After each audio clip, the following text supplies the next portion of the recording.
Verda Hollinshead believed that at 72, after 33 years of doing what she was told, the worst part of her life was already behind her. She was wrong. On a cold Tuesday morning in March, the man who had married her 2 months after she walked out of state prison stood on the porch of the house they had shared for 3 decades and watched a stranger carry her bedroom dresser to a donation truck while his 38-year-old fiancé drank coffee from Verda's favorite mug. She had nothing left to take but a single battered suitcase and a small brass key that her grandmother Deli had pressed in her palm 35 years ago on the night Deli was murdered, with 7-word Verda had never understood until that morning. When they take everything, go to the diner. What Verda did not know yet, what nobody in Cordelia Springs, West Virginia had any reason to suspect, was that the boarded-up roadside kitchen 4 miles outside town, sealed with rust and ivy and 47 years of dust, was not abandoned. It had been weaponized. Behind a walk-in freezer door that had not been opened since 1991 sat a metal lockbox containing a reel-to-reel audio tape, 3 witness affidavits, and a bloodstained ledger that would prove the 18 months Verda had served in prison for embezzlement and involuntary manslaughter were a frame, that her grandmother's death was not natural causes, and that the husband loading her belongings onto a donation truck that morning had not rescued her in 1991. He had imprisoned her a second time. Before we jump back in, tell us where you're tuning in from, and if this story touches you, make sure you're subscribed, because tomorrow, I've saved something extra special for you. If you have ever been called a liar in a courtroom while telling the truth, if you have ever signed a confession because the alternative was worse, if you have ever lived inside a marriage that felt like a sentence and could not name why, this story is for you. Stay until the end, because what an old woman with a rusted key does inside that locked diner will remind you that the dead can still testify, that 35 years is not too long for the truth to wait, and that the people who bury you sometimes hand you the shovel without realizing it. Subscribe now. This is Dreams Don't Age. The truck in the driveway was white with red lettering. Mountain Mercy Donations, helping families in need. Verda read the side panel 3 times before she understood what it meant. They were not putting her things in storage. They were giving them away. 33 years of marriage, and the only object she had earned the right to keep were inside the suitcase at her feet, and the suitcase had been packed by Mireille. Caspian came down the porch steps in a camel coat she had bought him for his 68th birthday. He stopped 6 feet short of her, the way you stop short of a stray dog you do not want to provoke. The realtor needs the house empty by noon, he said. We talked about this. You talked about this. Verda, you signed the deed transfer in February. I saw the date on the document when your lawyer mailed me the copy. February, before you even told me you were leaving. He looked over her shoulder at the donation truck. He did not look at her face.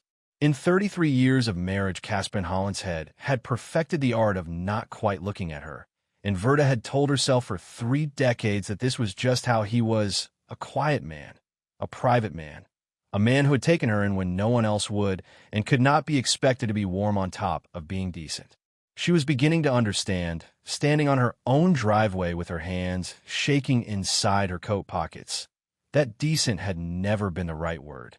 There's a women's residence on Birch Street, he said. I called them. They have a bed. I paid for the first month. A bed. It's clean, Verda. I checked it personally. Garron pulled up at the curb in his black SUV. Her son did not get out. He rolled the passenger window down 2 inches and waited, the way a man waits for a luggage handler in an airport. And when Verda looked at him through the gap, he gave her a small, tight nod and went back to his phone. 44 years old. She had labored with him for 19 hours in a hospital in 1981, the year before everything fell apart, and she had not seen his real face since 1991, when a court took him from her at the age of 9 and gave him to Caspian's older sister to raise. Sapphira was not coming. Sapphira had said on the phone 2 weeks earlier that she had a board meeting in Charlotte and could not get away, and that Mom, honestly, this is between you and Dad, and we're not going to take sides, you understand. Verda had understood. She had understood for a very long time. I'm not going to the residence, Verda said. Caspian's jaw moved. Where are you going to go? My grandmother's place. He looked at her then. For the first time that morning, her ex-husband of 2 weeks looked her full in the face, and what she saw move behind his eyes was not concern.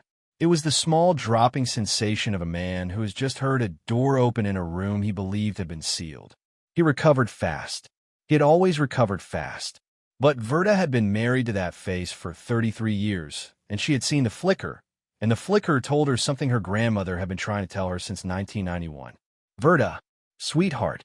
His voice softened in the way it softened when he was about to say something cruel.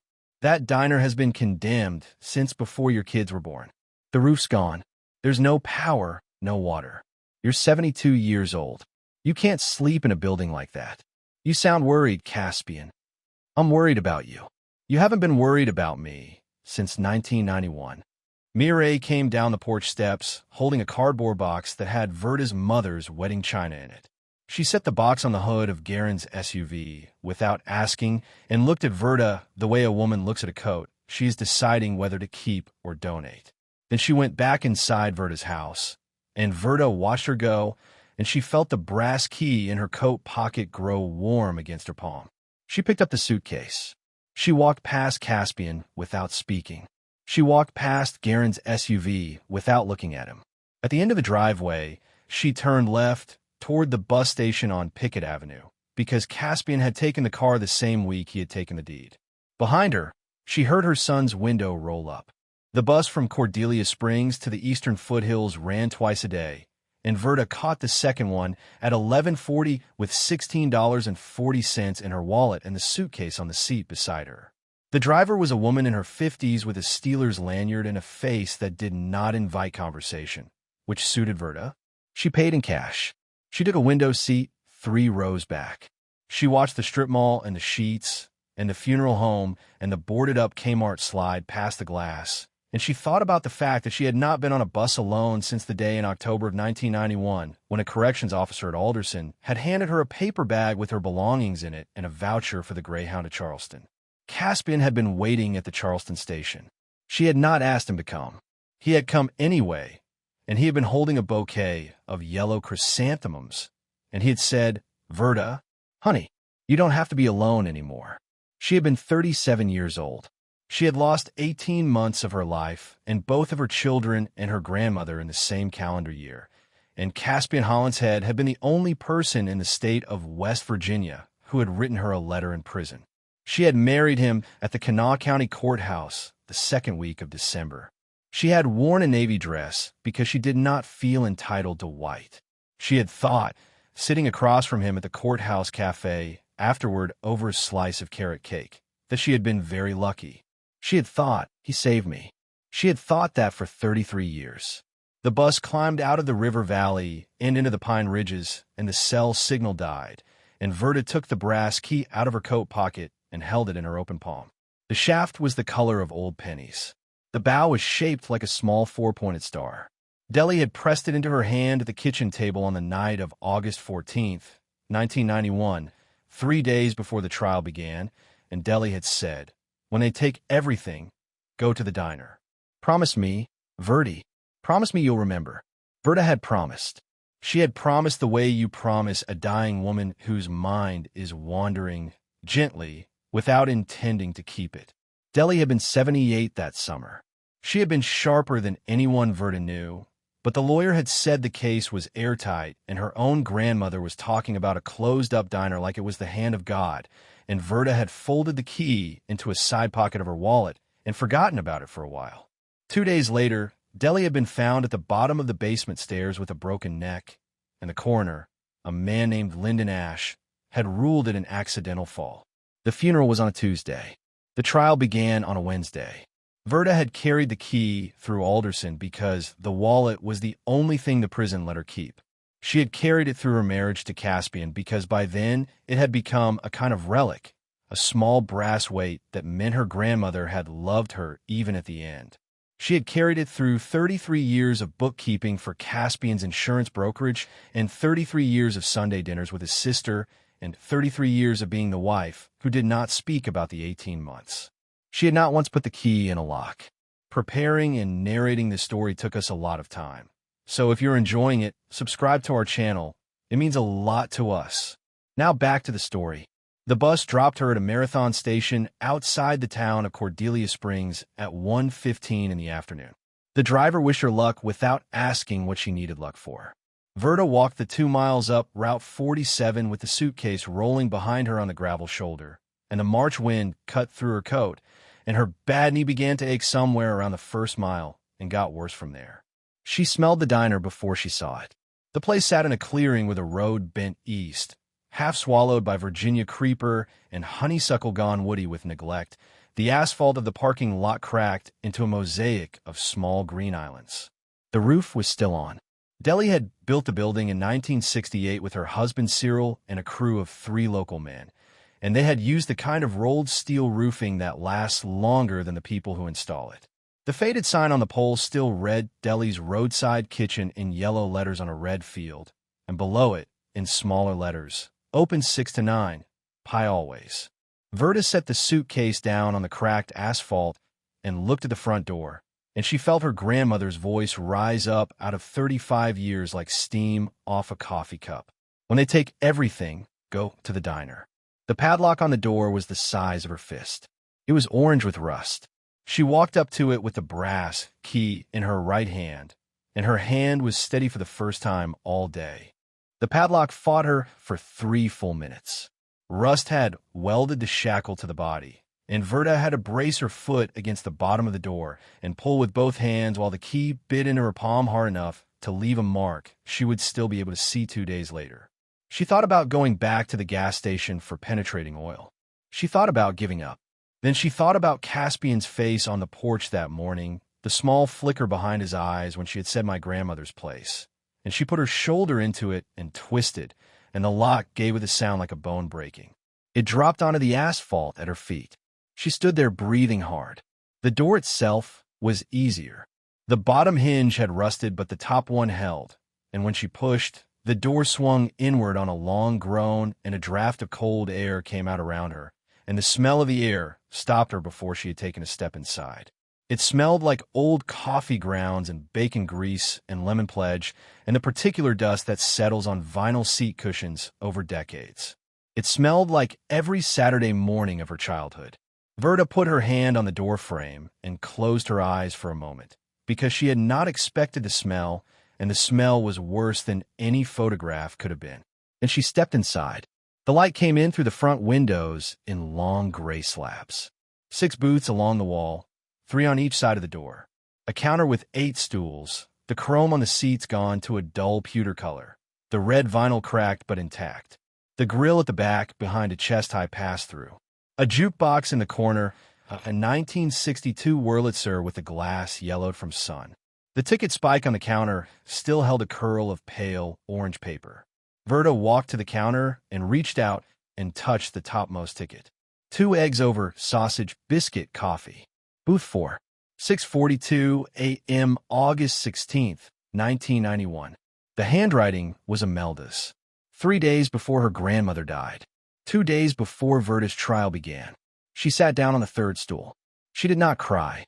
She had not cried that morning in her own driveway, and she did not cry now. There was a stillness inside her that was older than her body, a thing she had learned in a cell on D Block 35 years ago and had never been able to lay down, and the stillness was useful. It let her see the room. It let her notice the things that should not have been there. The salt and pepper shakers on every table, full.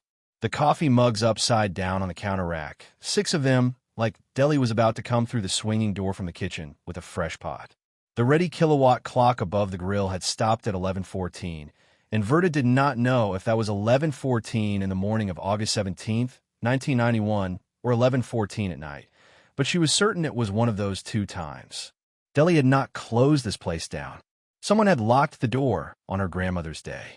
Verda stood up. Her knee protested. She walked the length of the counter, dragging her fingertips along the formica, and the dust came up in pale gray rolls. She passed the cash register. She passed the milkshake machine. She stopped at the swinging door to the kitchen, the one with the round porthole window at face height, and she pushed through. The kitchen had been left mid-shift. There was a cast iron pan on the cold grill with a film of solidified bacon grease in the bottom. There was a steel mixing bowl on the prep counter with a wooden spoon still in it, and the dried crust of what had been pancake batter in the bottom. There was a chef's knife on the cutting board next to a cutting board half covered with sliced onions. The onions dried into translucent brown crescents. Whoever had been working that night had stepped out of the kitchen and never come back. Verda walked through the kitchen to the back, past the dishwashing station and the dry storage shelves still loaded with cans of Heinz ketchup and gallon jars of pickles, to the door at the rear left corner. The walk-in freezer. It was the size of a small bedroom, custom-built into the back of the building when Cyril expanded the kitchen in 1973, and the door was the kind of insulated slab you used to see on butcher shops, 2 inches of stainless steel with a brass handle and a pressure release pin. The compressor on top was silent. The freezer had not run since the power was cut. She put her hand on the door handle. She did not go in. Not yet. She turned around and went back into the dining room, because something her grandmother had said on the night of August 14th was coming back to her in pieces, and the pieces were arranging themselves in a particular order. Promise me, Verdi. Promise me you'll remember. And then, lower, because Cyril had been in the next room. There's a letter for you under the counter where May used to keep her pens. Do you remember where May used to keep her pens? May Strafford had been Cyril's mother. She had run the cash register at the diner from 1968 until she passed in 1981, and she had kept her pens in a Folgers coffee can taped to the underside of the counter behind the register, because May had been a woman who lost pens. Verda walked back to the cash register. She got down on her bad knee on the dusty floor, and she ran her hand along the underside of the counter, and her fingers found a strip of duct tape that had been there for 45 years, and beneath the duct tape, the curved metal of a Folgers can. Inside the can was a yellowed envelope with her name on it. Verdi, in her grandmother's handwriting. She sat down right there on the floor, with her back against the counter base, and she opened it. The envelope was sealed with a strip of cellophane tape that had gone brittle and yellow, and it crumbled under Verda's thumbnail and fell to the floor in small flakes. The paper inside was a single sheet of unlined typing paper folded into thirds, and the folds had set so deep over 35 years that the paper wanted to remain folded the way a tree wants to keep growing in the direction the wind has bent it. Verda pressed it open against her thigh. August 14th, 1991. Verdi, if you are reading this, I am gone, and the men who ended me have probably ended themselves a long time before you came back to this place. I hope so. I hope you are an old woman in a quiet kitchen, and you are reading this because you got curious about an old key and not because the world finally took everything from you the way it took it from me. But I'm writing this for the second one, because I know the men who run this town, and I know what they will do if they find out I have proof, and I know what they will do to you to keep you quiet. Listen to me. Reg Tilford did not die in your truck. Reg Tilford was already dead when they put him in your truck. I saw the man who drove him to your driveway. I was at the diner late that night because I could not sleep, and I went to the freezer to get a pie crust out of the deep shelf, and I heard the truck pull around back. I looked through the window. I'm not going to tell you in this letter what I saw, because if this letter is found by the wrong person before it gets to you, I do not want to give them the names. I want to give them to you. The names are in the freezer, Verdi, behind the deep shelf where I kept the pie crusts. Pull the shelf out. There's a piece of the floor that lifts. Inside is a metal box. Everything is in the box. Everything. The key is the key to the front door. The lock on the box is broken on purpose. You will not need a key for it. Cyril does not know any of this. Do not tell him. He will go and try to do something, and he will get killed too. Let him have the diner the way he remembers it. I am closing the diner tonight. I'm going to tell him in the morning that we are taking a vacation. I have already booked a cabin in Hot Springs. We will not go. They will come for me before we leave. I know this. I have made my peace with it. I love you, Verdi. You did not do what they are saying you did. I have known that since the day they arrested you, because I know who you are and I know who they are. The world will not see that for a long time. Maybe it never will. But the box in the freezer is the truth, and the truth is patient. Use it when they take everything from you. Not before. Promise me. Your grandmother, Odelia Strafford. Verda sat on the floor of the diner with her back against the counter base for a long time. The cold from the linoleum came up through her slacks and into her bad knee, and she did not move. She read the letter twice. Then she folded it back along its creases and put it in the inside pocket of her coat, against her chest, and she stood up. She walked through the kitchen to the back. She put her hand on the brass handle of the walk-in freezer. She pulled. The pressure pin gave with a small dry click. The door opened on a sigh of cold dead air, and Verda stepped inside. The freezer was empty of food. Whoever had locked the place down had cleaned the freezer out, taken the meat and the pies and the dairy somewhere else, perhaps because they had wanted no reason for anyone official to come back. The shelves were bare steel. The deep shelf, the one Deli had mentioned, ran along the back wall, 6 feet wide and 2 feet deep, mounted on heavy industrial brackets. Verda put both hands on the front edge and pulled. The shelf moved. It came out of the brackets with a low scrape. It was heavy, heavier than she expected, and her bad shoulder lit up in a way that told her she would feel it tomorrow. She set the shelf on the floor of the freezer and looked at the wall behind it, and at first she saw nothing, just painted concrete and a drain in the floor. Then she looked at the floor again, and she saw the seam. It was a square cut into the concrete floor, 18 inches on a side, and the cut was so clean and so well fitted that you would not have seen it if you were not looking for it. There was no handle. There was a small finger hole at one corner, the size of a dime. Verda crouched down. Her knee made a sound. She put her index finger into the hole and pulled, and the slab of concrete came up smoothly on a counterweight, the way a properly built trapdoor will, and she set it aside on the freezer floor. Inside the cavity, sitting on a bed of dry sand, was a metal lockbox the size of a hardback book. It was painted a dull olive green, the kind of box you used to see in army surplus stores. The hasp on the front had been cut clean through with what looked like bolt cutters, exactly the way Deli had said it would be. Verda lifted the box out. It was heavier than it looked. She carried it back into the kitchen, and she set on Deli's old prep counter under the gray window light, and she opened it.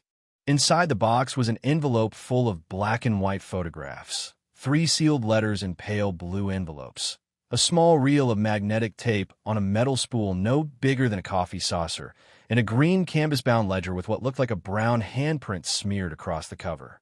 Verda lifted the ledger out first, because the handprint stopped her in a way the rest did not. The brown was old and dark, and it had soaked into the canvas, weaved the way blood soaks into things, and she did not need a chemist to tell her what it was. She set the ledger down on the prep counter without opening it. She would come back to it.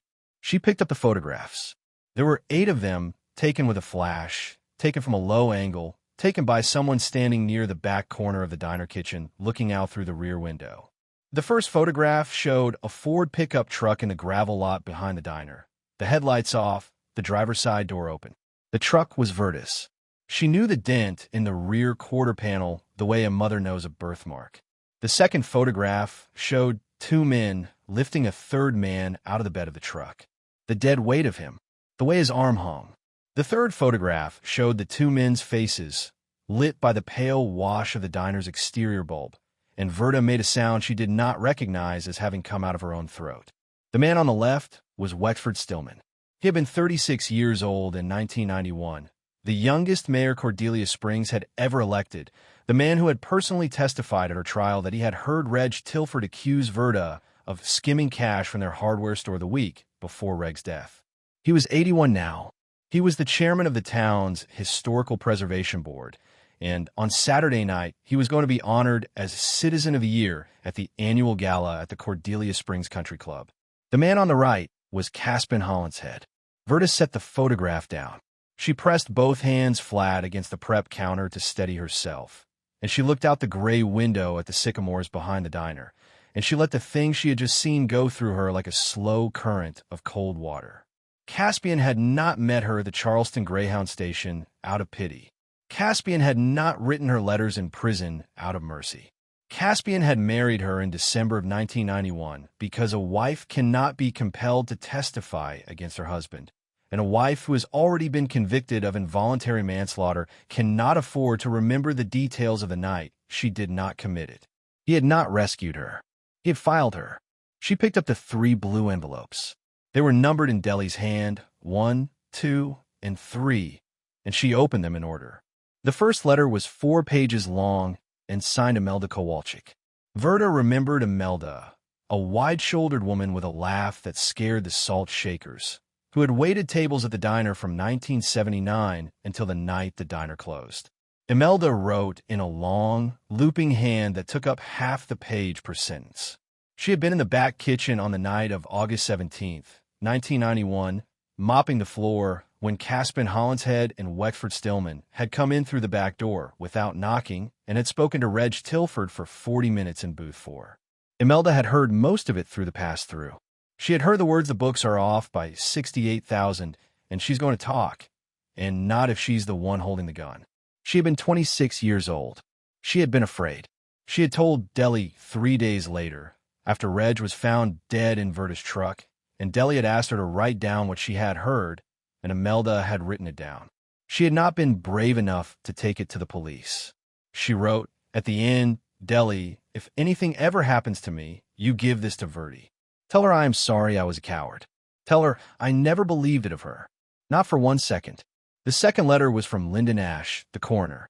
He had been a man who had ruled Reg Tilford's death an accidental gunshot during a struggle, and who had ruled Deli's broken neck an accidental fall, and the man who had testified at Verda's trial that the trajectory of the bullet was consistent with a close-range altercation. He wrote that Wexford Stillman had come to his house on the morning of August 18th with photographs of his 8-year-old daughter walking home from her piano lesson, and had explained, in a calm and almost gentle voice, what would happen if the autopsy report did not come back the way Wexford needed it to come back. Lyndon Ash had 3 children. He had a wife with multiple sclerosis. He wrote, "I am not asking for your forgiveness, Verda. I am putting this on paper so that if I die before you read it, my children will know their father was not the man the town thought he was, and my children's children will know their grandmother did not deserve the husband she got." The third letter was Deli's deathbed letter. It was 2 pages. It was not addressed to Verda. It was addressed to whoever opens this last, and in it, Deli wrote that she had been poisoned. She knew because she could taste the metal in her mouth, and she knew because her doctor in Beckley had told her 3 months earlier that her heart and her kidneys were strong, and she knew because Wexford Stillman had stopped by the diner that afternoon to check on her and had insisted on pouring her a cup of her own coffee. She had not fallen down the basement stairs. She had been pushed down them after she was already dying. Verda set the third letter on top of the other 2. Then she picked up the reel of tape, and she went looking for a way to play it. Verda spent her first night inside the diner. She slept on the long bench seat of booth 4, wrapped in a wool quilt she had brought from her suitcase, and the heavy canvas apron Deli had hung on a hook by the kitchen pass-through in 1991, the apron still smelling faintly of cinnamon and bacon fat 35 years later. She did not sleep well. Every time she closed her eyes, she saw the photograph of Caspian's face under the diner's exterior bulb, and every time she opened them, she saw the gray light moving slowly across the ceiling. And somewhere around 4 in the morning, she gave up trying and sat at the counter with the ledger open in front of her and a flashlight from her suitcase.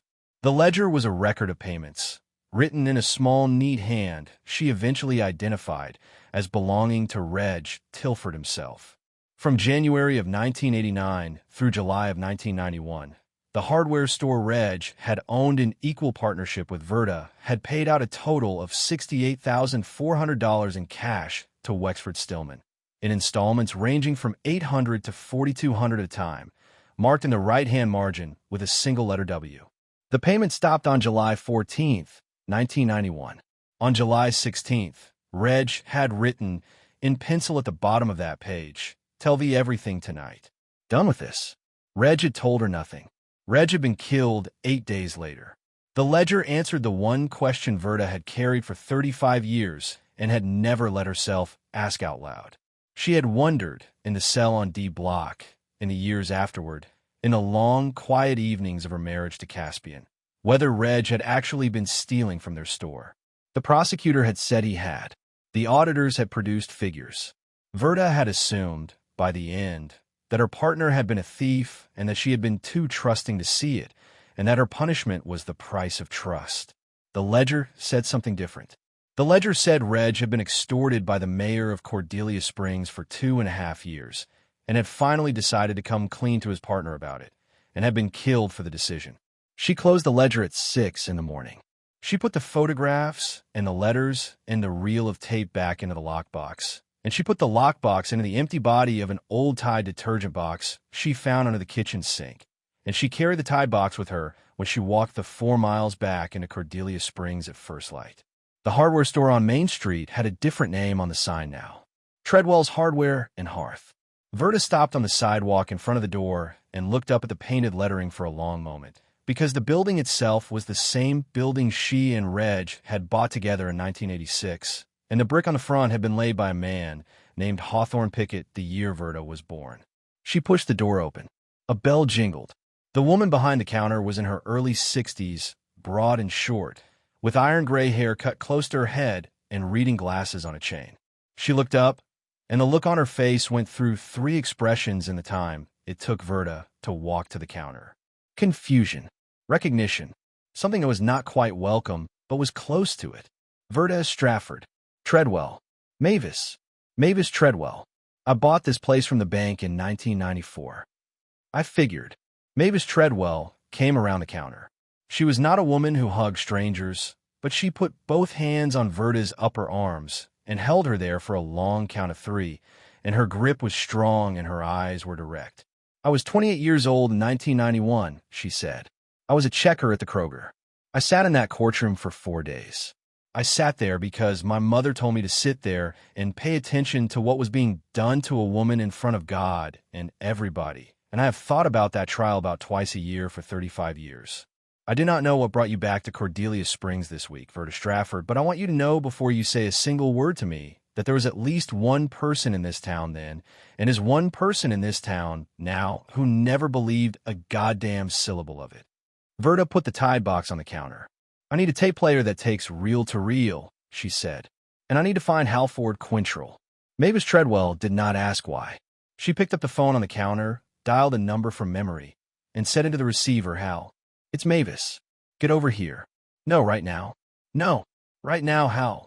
Halford Quintrell came through the door 14 minutes later.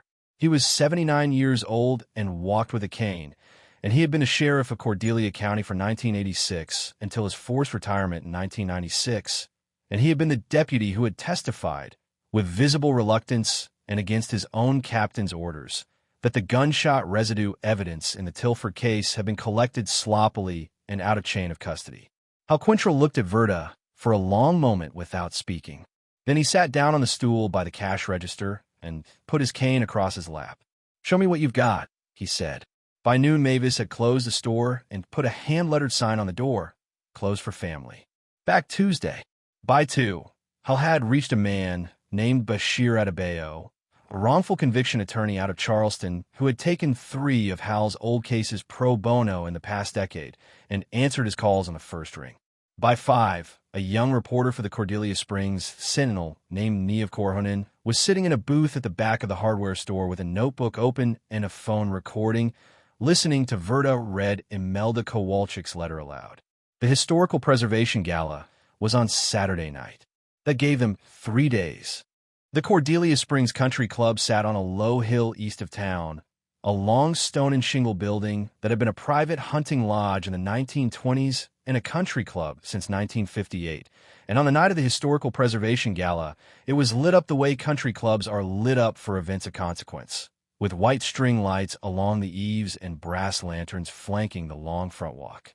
Verda parked Mavis Treadwell's blue Ford F-150 at the far end of the lower lot at 6:50 in the evening. She did not get out. She sat in the cab for a full minute with her hands on the steering wheel, and she watched the well-dressed people moving up the walk in their wool coats and their good shoes, and she let herself be afraid for the last time. Then she opened the door. She was wearing a white waitress dress.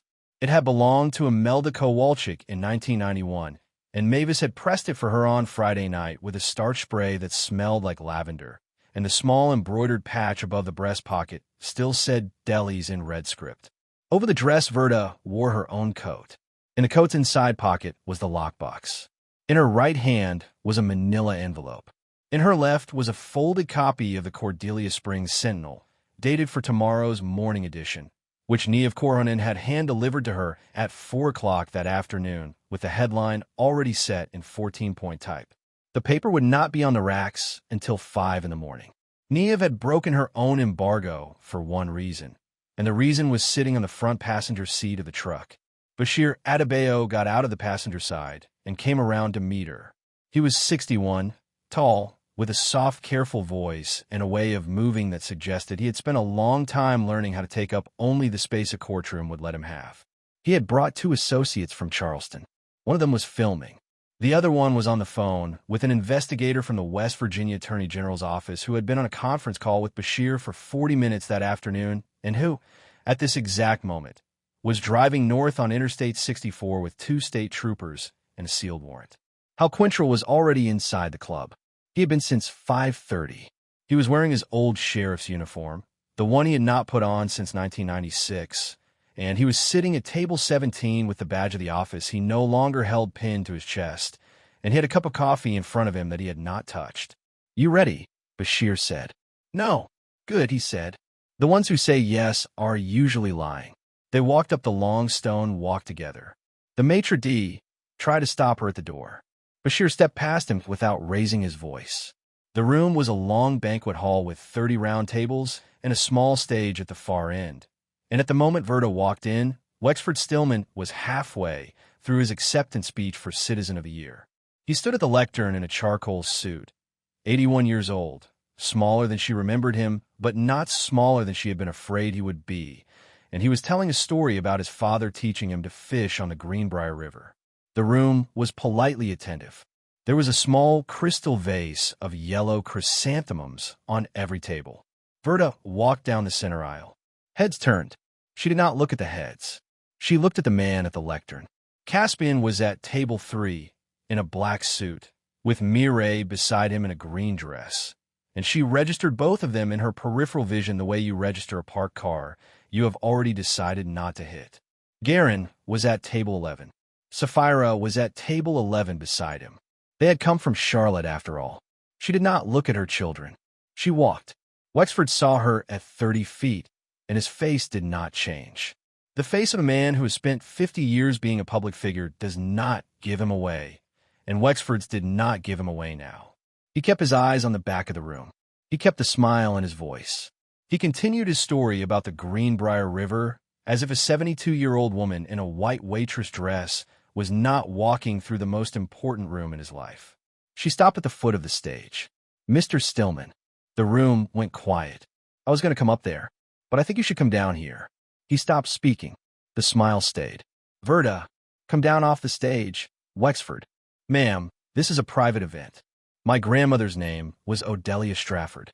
You poison her on the afternoon of August 14th, 1991, and you push her down her own basement stairs while she was dying. My business partner's name was Reginald Tilford. You shot him in the back of the head on the night of August 17th, and you put him in my truck. I served 18 months in Alderson Federal Prison Camp for what you did. The man at table 3 married me to keep me quiet. I have a recording of his voice from the night Reg died. I have a recording of yours. Please come down off the stage." The first cell phone screen lit up at table 9, then table 4, then table 16. Nia's piece had gone live online at 7:12, and the country club had Wi-Fi, and the screens were spreading across the room in a slow ripple. Verda did not turn around to watch it. She watched Wexford Stillman's face, and she watched the moment the smile stopped working, and she watched the moment after that, the moment he understood that the room was not going to be on his side this time, and the moment was so small that no one but Verda would have caught it. He came down off the stage. Behind her, Hal Quintrell stood up at table 17. The doors at the back of the hall opened. The investigator from the Attorney General's office came in with the 2 state troopers, and the warrant in his hand had been stamped at 4:40 that afternoon, and Caspian Hollinshead, at table 3, set down his glass of red wine and put both of his hands flat on the white linen tablecloth and did not look at his fiancée and did not look at his daughter and did not look at his son. And he understood, the way Wexford had understood, that 35 years of careful work had ended in the time it took an old woman to walk down an aisle. Verda turned and walked back up the aisle the way she had come. Garron stood up at table 11. He said her name. He said Mom. She did not stop. Wexford Stillman was arrested in the cloakroom of the country club at 8:12 that night. He did not resist. The state troopers walked him through the kitchen and out the service entrance at the back of the building because Niev Korhonen had 3 local television trucks in the front lot by then, and whoever was running the West Virginia Attorney General's office had decided that an 81-year-old in handcuffs was a photograph the state did not need on the 11 o'clock news. Caspian Hollinshead was arrested in the parking lot 14 minutes later. He went quietly. He had always been a quiet man. The federal indictments came down 10 weeks later. Wexford was charged with 2 counts of first-degree murder, 1 count of conspiracy to commit murder, 1 count of obstruction of justice, and 7 counts of public corruption stretching back to 1986. Caspian was charged with conspiracy to commit murder, accessory after the fact, witness tampering, and the federal mail fraud charges that the FBI had stitched together from the insurance brokerage records Bashir Adebayo had subpoenaed in the second week of April. Lyndon Ash, the coroner, who was 86 and on hospice in a nursing home in Lewisburg, made a full sworn statement to the Attorney General's office from his bed and died 11 days later. And his statement, signed in a hand that had gone shaky but readable, became the linchpin of the case. Verda's 1991 conviction was vacated in the Eastern District of West Virginia on a Tuesday morning in May. The judge was a woman named Adesela Falad, 54 years old, and she read the order from the bench in a voice that did not waver. And when she was finished, she set down the paper and looked at Verda over her reading glasses and said, "Mrs. Strafford, on behalf of the United States District Court for this district, I am sorry.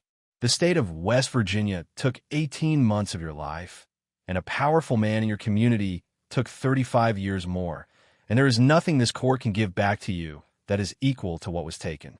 But the record will reflect, from this day forward, that you were innocent. The record will reflect it permanently." Verda took her maiden name back the same afternoon. The civil settlement with the state came in at $3.8 million. The settlement with Caspian's insurance brokerage, which had been built in part on money skimmed from the same hardware store Ledger Edge Tilford had kept, came in at $1.1 million more. Bashir Adebayo took no fee. He asked her, instead, to put his daughter's name on a scholarship if she ever set one up. His daughter was 11 and wanted to be a public defender.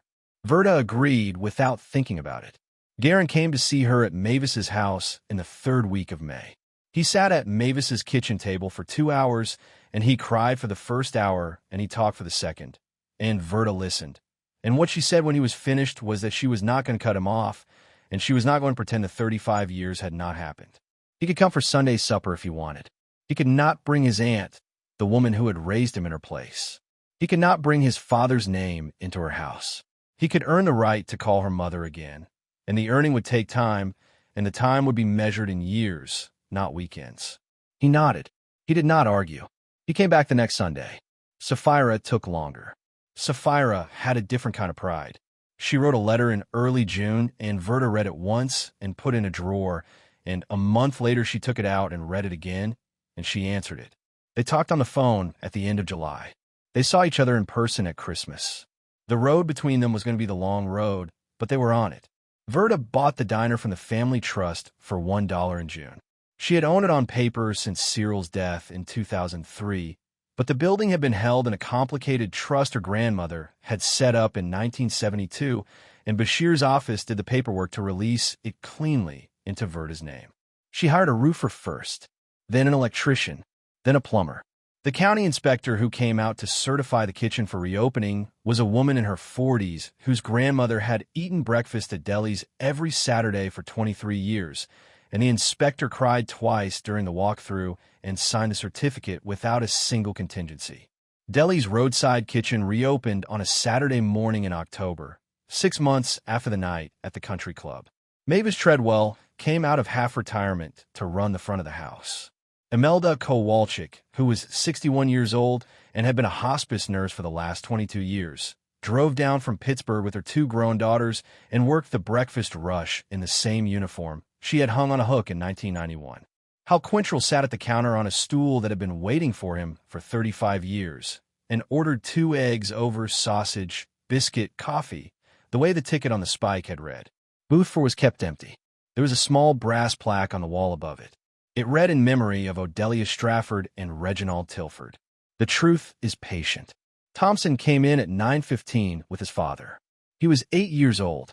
He had brown eyes and Garron's nose and Verda's mother's mouth, and he had not met his grandmother until the previous Easter, and he was still shy with her. Verda held the door for them. She gave Thompson a quarter for the jukebox. He picked Patsy Cline. He picked it because his father told him to, but he picked it. The Wurlitzer worked on the first try. Patsy Cline came up out of the speakers in the front wall, and the morning rush kept eating their breakfasts, and Verda Strafford stood behind the counter of her grandmother's diner at 72 years old and poured a fresh pot of coffee.